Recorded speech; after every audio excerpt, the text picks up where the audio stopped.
भी जब तक अन्य पार्टियों का शासन रहा, शिक्षा के क्षेत्र में कोई खास परिवर्तन नहीं आया। मैकाले की शिक्षा पद्धति ही चलती रही। हमारी शिक्षा पद्धति का विलोप हो गया।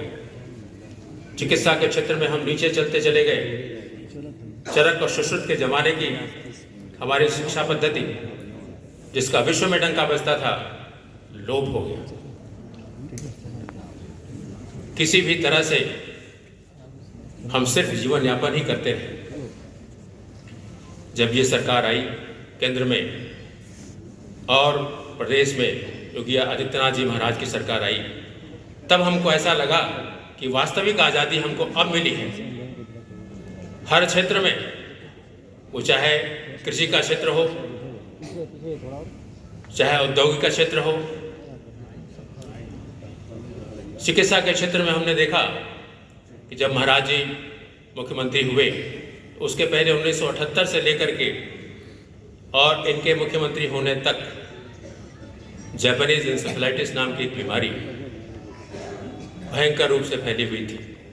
उत्तर प्रदेश के लगभग 35 जिले उसके प्रकोप में थे और भारतवर्ष के 17 प्रदेश। महाराज जी ने सड़क से लेकर के संसद तक उसके विरोध में आवाज़ उठाई, लेकिन सरकारों की कानों पर जूं नहीं रेंगती थी। अंत में इन्होंने 10,000 लोगों के साथ पैदल मार्च बीआरडी मेडिकल कॉलेज से लेकर के कमिश्नर के बंगले तक किया। मैं भी उसका एक हिस्सा था। सरकारें हिल गई। गुलाम नबी आज़ाद उस समय केंद्रीय स्वास्थ्य मंत्री थे, वो यहाँ आए। बहन मायावती का शासन था यहाँ पे।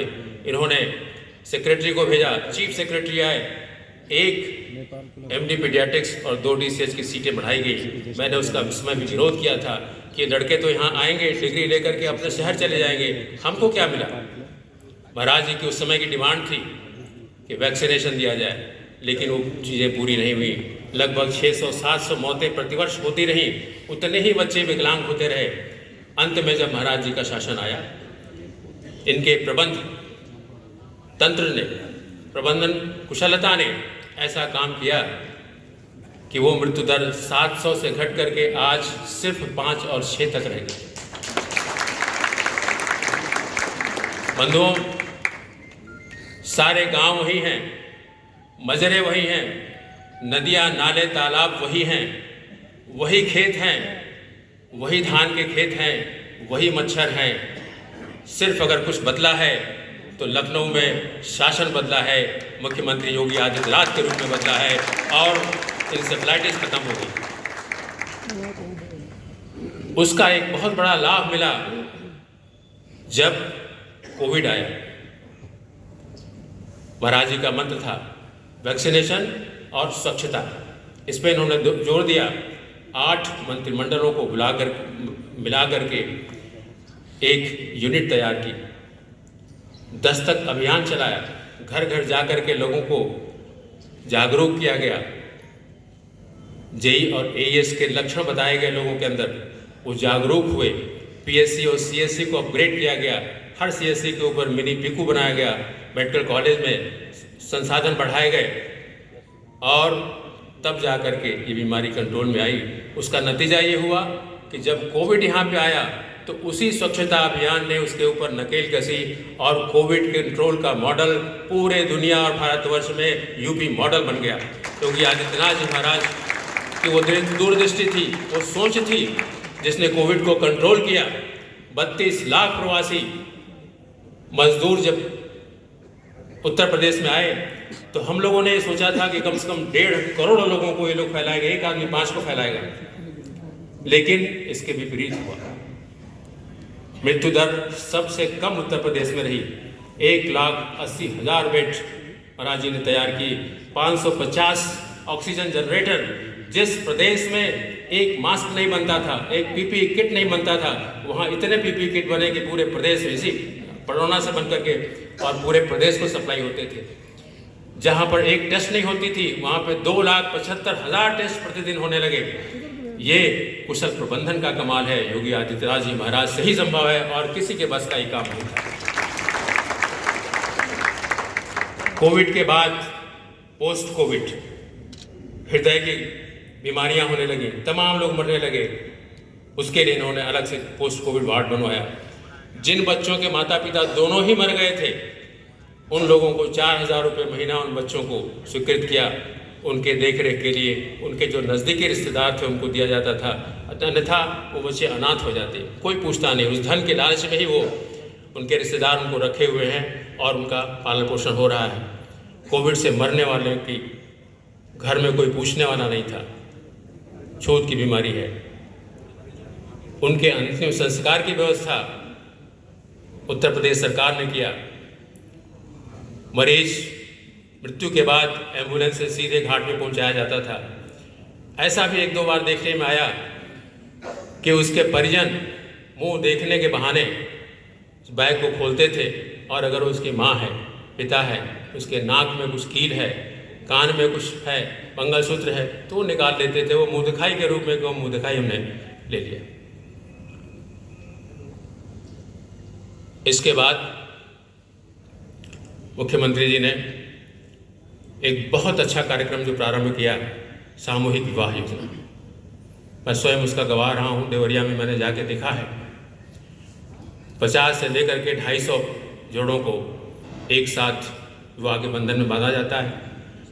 वहाँ मैंने मुस्लिम परिवार के लोगों को भी देखा जो उसमें शामिल हुए विवाह में। मौलवी ने आकर के उनको निकाह पढ़ाया। 50,000 से 1 लाख रुपए प्रति परिवार खर्च हुआ।